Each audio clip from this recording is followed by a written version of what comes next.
तो मेरी मेरी जो प्रॉब्लम थी उसमें करीब 2 महीने पहले मुझे गैस्ट्रिक इशू हुआ था, स्टमक अपसेट हुआ। तो इनिशियली उसमें एक एंटीबायोटिक्स का कोर्स करने के बाद उसको एक्सटेंड किया और उसके बाद एक और करना पड़ा। प्रॉब्लम बनी हुई थी और हालांकि वो सबसाइड हो गई थी, मगर फिर भी उसमें जैसे मैं कहूँ कि पूर्णतया मैं अपने आप को फिट महसूस कर रहा हूँ, ऐसा नहीं था। तो तब डिसाइड किया आपके पास आके मिलने के लिए। और मुझे जान के बहुत खुशी होती है कि जो ट्रीटमेंट आपके यहाँ मिला, और खासकर डॉक्टर हर्षेंद्र शर्मा, जो आपके साथ बात करके लगा, तो वो बहुत ही सेटिस्फाइंग था।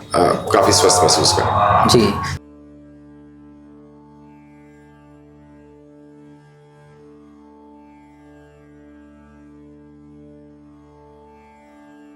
नमस्कार, आज हमारे सामने जयंत कपूर जी आए हैं, जो हमारे दिल्ली वाले सेंटर जो पश्चिम बिहार में लोकेटेड है, यहीं आसपास ही रहते हैं। इन्होंने हमारे यहाँ से गैस्ट्रिक इश्यूज़ के लिए ट्रीटमेंट लिया था। तो आइए इनसे जानते हैं कैसा रहा इनका अनुभव। जी, जयंत कपूर जी। नमस्कार डॉक्टर साहब। नमस्कार। कहाँ, प्रॉपर एड्रेस बताएं, आप कहाँ रहते हैं? हम एकता अपार्टमेंट, पश्चिम बिहार।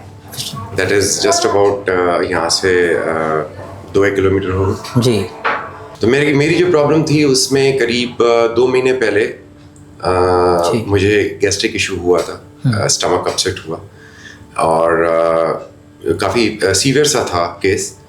तो इनिशियली उसमें एक एंटीबायोटिक्स का कोर्स करने के बाद उसको एक्सटेंड किया और उसके बाद एक और करना पड़ा, बट मुझे उससे विश्वास सा नहीं हो रहा था।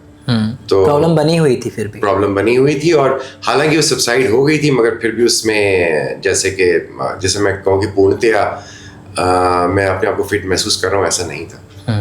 तो मुझे आयुर्वेदिक में ट्रीटमेंट में काफ़ी विश्वास है। तो उसके बाद जब मैंने खोजा तो फिर जाना कि आपका जो सेंटर है वो पास में ही है जी।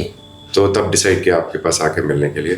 और मुझे जान के बहुत खुशी होती है कि जो ट्रीटमेंट आपके यहाँ मिला, और खासकर डॉक्टर हर्षेंद्र शर्मा, जो आपके साथ बात करके लगा, तो वो बहुत ही सेटिस्फाइंग था एंड काफ़ी संतुष्ट उसमें ट्रीटमेंट मुझे मिला और मैं काफ़ी स्वस्थ महसूस कर रहा हूँ। जी।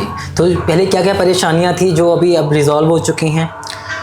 हाँ, जैसे मैंने कहा कि उस समय मेन इशू वॉज कि एक स्टमक अपसेट था। मुझे मालूम है किस कारण से हुआ था, कुछ खाने के कारण हुआ वो। तो उस समय लगातार दस्त बने जा रहे थे और उसमें भी मैं जो ऑब्जर्व कर रहा था उसमें कि ब्लड आ रहा था एंड और जो स्टमक की जो एक रहता है कि इसमें मरोड़ सा पड़ना और उस पर तुरंत जाने की इच्छा होना। जी जी जी जी। हालांकि मैंने कुछ ट्रीटमेंट आयुर्वेदिक पहले उसके साथ साथ की थी, मगर उनसे भी मुझे आराम सा नहीं मिल रहा था। तो सब कुछ ट्राई करने के बाद एलोपैथिक और फिर थोड़ा बहुत आयुर्वेदिक भी लिया, कुछ घनवटी वगैरह उसमें ली थी। मगर फिर मुझे लगा कि एक तरह का एक प्रोफेशनल आई थिंक इसके ऊपर देखना जरूरी है ट्रीटमेंट में। तो इस कारण फिर आपके पास आना हुआ और आपके साथ मिलकर आई थिंक जो आपने जिस तरीके से उसको करा था, जिसने आपने समझाया था, वो काफ़ी होलिस्टिक तरीके से था। बिल्कुल, बहुत अच्छी बात है सर, आपने ऐसा इसको समझा, क्योंकि हर पेशेंट कहना नहीं मानते। जो पेशेंट हमारे बताए गए दिशा निर्देशों को फॉलो करते हैं वो ऐसे जयंत कपूर जी की तरह ही रहते हैं, वो भी ठीक होते हैं, स्वस्थ होते हैं। बहुत अच्छा लगा जयंत कपूर जी। हम चाहते हैं आप जैसे और भी पेशेंट ठीक हों। धन्यवाद।